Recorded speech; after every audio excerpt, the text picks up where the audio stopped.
अब आते हैं हम थ्योरी पे, साइंटिफिक अप्रोच इन केमिस्ट्री में ही थ्योरी पे आते हैं हम फोर्थ स्टेप पे, थर्ड स्टेप पे आते हैं हम।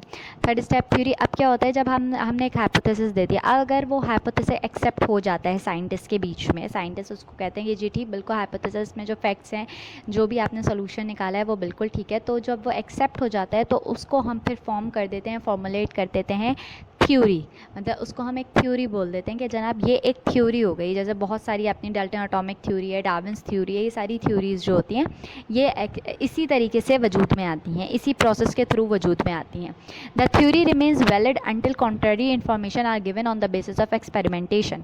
अब वो क्या बोलते हैं कि थ्योरी उस वक्त तक वैलिड रहेगी जब तक कोई दूसरा साइंटिस्ट खड़ा नहीं होगा और इसी प्रोसेस को दोबारा दोहराएगा, और फिर वो जब वो हाइपोथेसिस निकालेगा और उस हाइपोथेसिस पे एक्सपेरिमेंट करेगा और कोई डिफरेंट रिजल्ट आएगा, तब तक ये वाली जो थ्योरी है ये वैलिड रहेगी।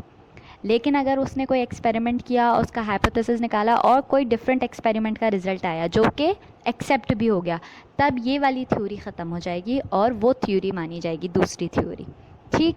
दस हाइपोथेसिस रिक्वायर एक्सपेरिमेंटल सपोर्ट। तो इसका आखिरी में ये क्या मतलब हुआ कि हाइपोथेसिस जो है बेसिकली क्या रिक्वायर करता है, एक्सपेरिमेंटल सपोर्ट। जब तक उस पर एक्सपेरिमेंट नहीं होगा और उसको उस पर पक्का काम नहीं होगा, जब तक कि जनाब ये बिल्कुल दुरुस्त चीज़ है, ये बिल्कुल सही चीज़ है, तब तक आप उसको थ्योरी में फॉर्मुलेट नहीं कर सकते।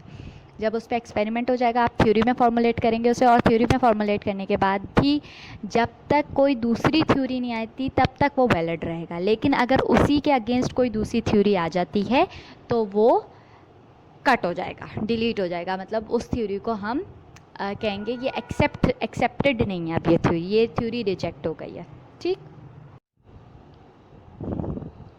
फिर हम आते हैं नेक्स्ट स्लाइड पे, scientific law. A theory when repeatedly gives the same result. अब क्या है, अब हमने एक दफ़ा एक आदमी उठा, उसने ऑब्जर्वेशन किया, हाइपोथेसिस दिया, उसका ठीक आ गया, उसने थ्योरी बना दी। अब दूसरा आदमी उठा, उसने कहा कि नहीं यार इसमें कोई मसला है, उसने भी ऑब्जर्वेशन किया, हाइपोथेसिस किया, थ्योरी दी, लेकिन फिर वही चीज़, वही रिज़ल्ट आया।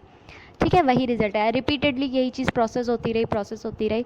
तो बार बार रिपीटेडली अगर थ्योरी एक ही रिजल्ट दे आफ्टर एक्सपेरिमेंटेशन और करेक्ट एक्सप्लेनेशन दे साइंटिफिक फैक्ट्स की, तो हम उसको फिर किस चीज़ का दर्जा दे देते हैं, साइंटिफिक लॉ का दर्जा दे देते हैं कि ये एक लॉ हो गया। अब ये सिर्फ थ्योरी नहीं रही है, मतलब ये अब सिर्फ किताबी एक बात नहीं रही है, ये एक थ्योरी नहीं, अब ये एक लॉ हो गया, क्योंकि उसको मुतअद्दिद लोगों ने, बहुत सारे लोगों ने उसको बहुत बार उस पर एक्सपेरिमेंट किया और हर बार एक्सपेरिमेंट करने पर एक ही रिजल्ट आया, जिसकी वजह से इस थ्योरी को हमने अब साइंटिफिक लॉ का नाम दे दिया। Example, law of conservation of mass. Conclusion क्या निकलता है इस पूरे प्रोसेस का, not all the hypothesis and theories pass successfully to become scientific. ठीक है, क्या कहते हैं वो, कि ज़रूरी नहीं है कि तमाम हाइपोथेसिस और तमाम थ्योरीज जो हैं वो पास हो जाएं, सक्सेसफुल हों वो।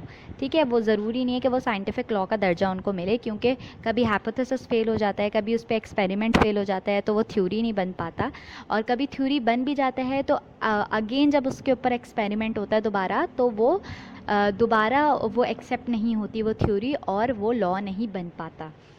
Some are found very convincing and supported by the mathematical calculation but are very difficult to prove experimentally। अच्छा, कुछ ऐसे होते हैं जो किताबी तो ठीक होते हैं, थियोरेटिकली तो ठीक है, मैथमेटिकल कैलकुलेशन आप कागज़ पेंसिल से करेंगे तो ठीक है, लेकिन एक्सपेरिमेंटली प्रूव करना उन्हें बहुत मुश्किल हो जाता है। A typical example is Avogadro's law.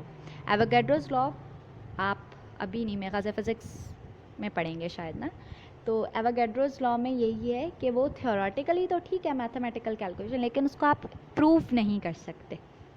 ठीक, तो ये आपका चैप्टर 1 कंप्लीट हुआ।